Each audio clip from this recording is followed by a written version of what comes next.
5 not നമ്മൾ ആദ്യമേ വായിച്ച് പഠിക്കുന്നുള്ളൂ. ഈ ബോയിങ് ഹാൻഡ് റെഡിയാക്കാൻ വേണ്ടിയിട്ടാണ്. ഓക്കെ, ഒന്ന് വായിച്ചോ. റെഡിയായിരിക്കും. ഓക്കെ, ഇവിടെ പിടിച്ചോ. തൽക്കാലം ഇങ്ങോട്ട് പിടിച്ചോ. അത് കഴിഞ്ഞിട്ട് നമുക്ക് ഇങ്ങോട്ടാക്കാം. ഇങ്ങോട്ട് ബോയിന്ന് പിടിച്ചേ. ബോയ് എങ്ങനെ പിടിക്കണം? ഇങ്ങനെ പിടിക്കണം. ഇങ്ങനെ ആവരുത്, ഇങ്ങനെ പിടിക്കരുത്, ഇങ്ങനെ പിടിക്കും. ആ ഇതാക്കാം. ഇപ്പൊ പിടിച്ചേക്കുന്ന. ഓക്കെ,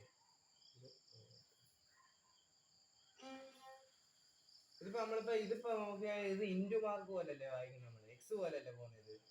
ഈ ബോയും വയലിനും അത് നമ്മള് നേരെ ആക്കണം കേട്ടോ.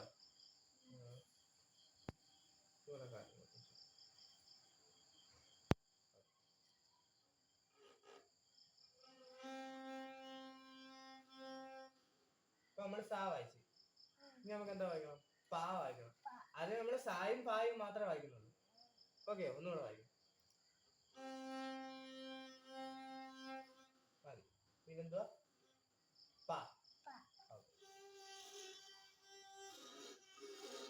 കൂടുതൽ ബലം കൊടുത്ത കൃപൃതാവ് മാക്സിമം ലൂസ് ആയിട്ടേ വായിക്കും. എന്നിട്ട് എങ്ങനെ ആയിരിക്കും? ഓക്കെ, സ്മൂത്ത് ആയിട്ട് ആയിരിക്കും. പിന്നെ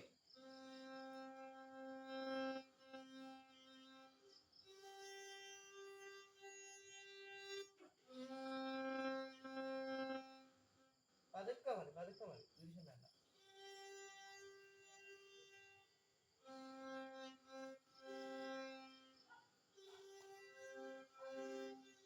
പിന്നെ വേറൊരു കാര്യമുണ്ട്. ഇപ്പൊ മോളിപ്പോ വായിച്ചപ്പോഴ് നമ്മൾ ആദ്യമേ സാ വായിച്ചില്ലേ? സാ വായിച്ചിട്ട് പാ വായിച്ചപ്പോ പായുടെ കൂടെ സായി ഈ രണ്ടാമത്തെ കമ്പിയിൽ ഈ ബോ തട്ടി. അന്നേരം എന്തോ കേട്ടെ, പായ് സായും കൂടെ ഒരുമിച്ചാ കേട്ടെ. നമുക്ക് സാ സെപ്പറേറ്റ് ആയിട്ടും പാ സെപ്പറേറ്റ് ആയിട്ടും കേട്ടാ മതി. മനസ്സിലായോ? പിടിച്ചേ, ബോ നേരെ പിടിച്ചേ.